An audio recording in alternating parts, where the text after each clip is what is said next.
Sí, buenos días, señorías, señor presidente.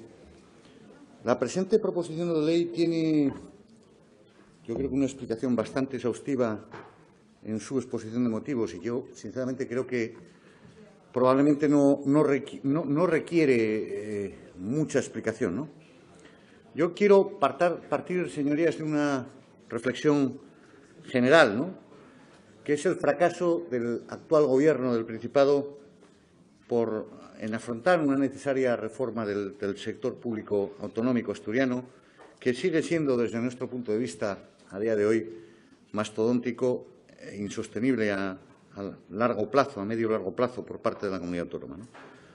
Hubo un compromiso del actual Gobierno, del señor Javier Fernández, de abordar una reforma del sector público en la legislatura pasada en orden a dotarlo, recuerdo aquella expresión especialmente, ¿no?, de una mayor eficacia y eficiencia y, a la vez, obtener unos ahorros en los recursos públicos, ¿no?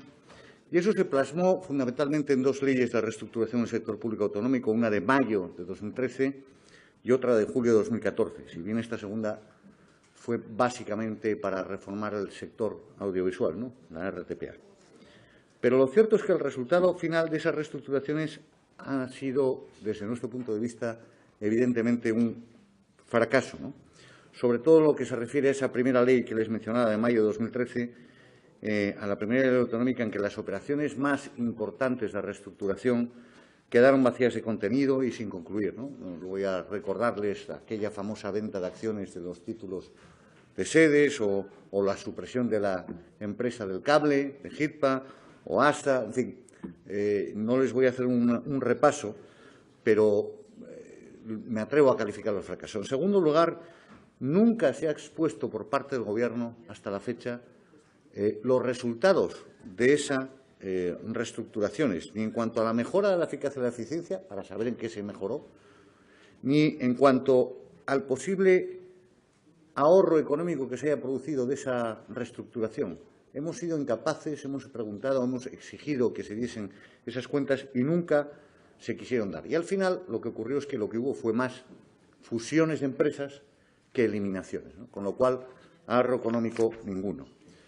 Sí hay un único dato objetivo que yo les puedo exhibir y que la Cámara creo que tiene que conocer, que son los informes del Ministerio de Hacienda sobre la relación del sector público autonómico en toda España.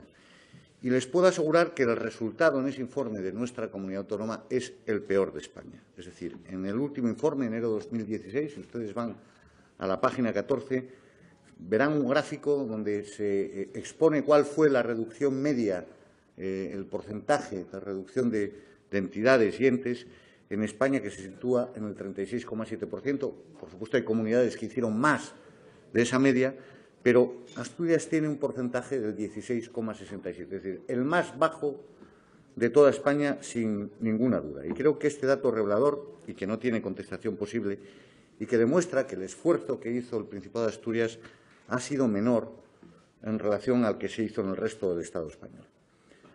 Nuestro grupo político sigue pensando, como idea general, que es necesario abordar de manera seria la reestructuración de ese sector público de una manera global, ¿no?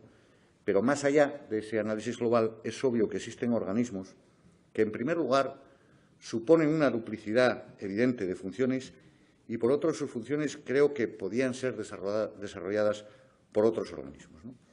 Y un claro ejemplo es el que traemos por parte de nuestro grupo parlamentario hoy en esta proposición no de ley, ¿no? La Fundación para el Fomento de la Economía Social es una fundación exclusiva del Principado de Asturias, adscrita o dependiente de la Dirección General de Innovación y Emprendimiento de la Consejería de Empleo, Industria y Turismo. Si ustedes acceden a su página web, en la propia página web establece que la función es facilitar la creación y gestión de empresas de economía social mediante la promoción, divulgación, investigación y asesoramiento a estas empresas en todo lo relativo a su creación, marco legal, funcionamiento, financiación, subvenciones, etcétera. Yo creo que todo esto se puede resumir en todas estas funciones lo son fundamentalmente de asesoramiento, señorías. Al final se trata de asesorar, ¿no? En las cuentas del 2015, que son las últimas a las que se puede acceder, sus ingresos provienen directamente de la transferencia o subvención, como lo quieran llamar, que le otorga el Principado de Asturias, que en ese ejercicio fue de 236.644 euros. Si ustedes miran las cuentas, verán que los gastos de personal son casi 220.000 euros, por redondear. Es decir, todo se destina a gastos de personal. Esa plantilla, que en la actualidad, según las cuentas del 2015, cuenta con 4 trabajadores, tiene, por ejemplo, que es algo que a mí me parece realmente llamativo y poco serio, un contrato de alta dirección al frente. Es decir, para 4 trabajadores tenemos un contrato de alta dirección que nos cuesta a todos los asturianos, pues sumando seguros sociales, 60.000. Las retribuciones son 40 y tantas mil, más seguros sociales, unos 60.000 euros. Y todo el personal accedió en su día, según la información que disponemos, por entrega del currículum vitae, como ocurre en el sector público, y una selección por una comisión de contratación que no sabemos quién es. Y tiene su sede en la Fundación Avilés, que también nos cuesta unos 5.000 euros al año de alquiler, ¿no?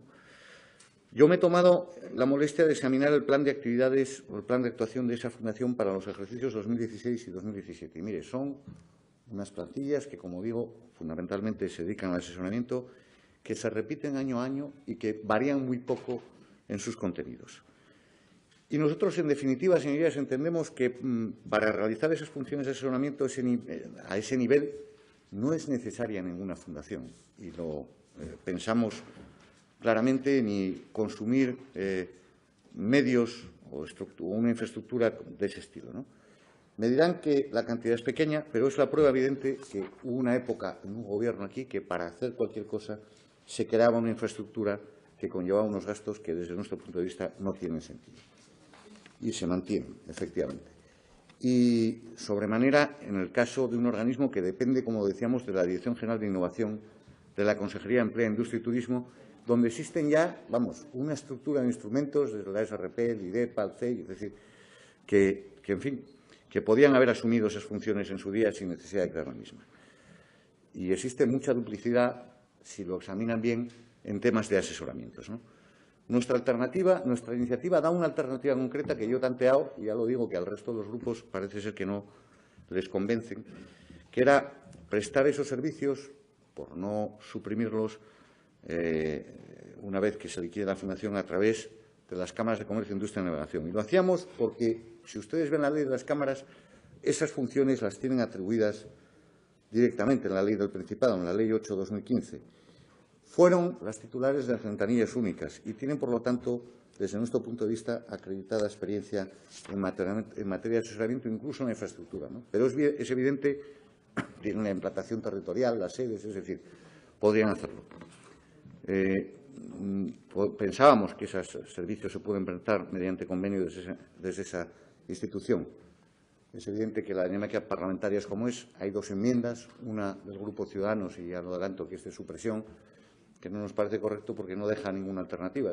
Liquidamos y no decimos qué va a pasar con eso. Y otra del Grupo Podemos, que lo que plantea es que esas funciones sean asumidas por el Principado y que yo sí quiero advertir que, la vamos a admitir, pues casi les diría pulpo como animal de compañía en aras a esos votos que necesitamos, pero yo quiero dejar claro que siempre que no supongan, por lo menos para que quede constancia de las decisiones, un coste añadido, es decir, que desde la propia Administración se presten con los medios y el personal que se tiene, porque yo me conozco mi lado izquierdo, me refiero al de la Cámara, igual lo que hacemos es una operación cremallera para seguir pagando lo mismo desde la Administración, y no es eso lo que se quiere, ¿no?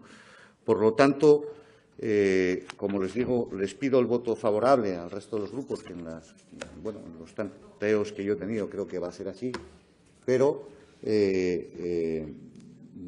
admitiremos la enmienda de Podemos porque creemos que debe ser correcto el que haya una alternativa, no admitiremos la de Ciudadanos, no por otra razón, y les pedimos su voto favorable. Muchas gracias.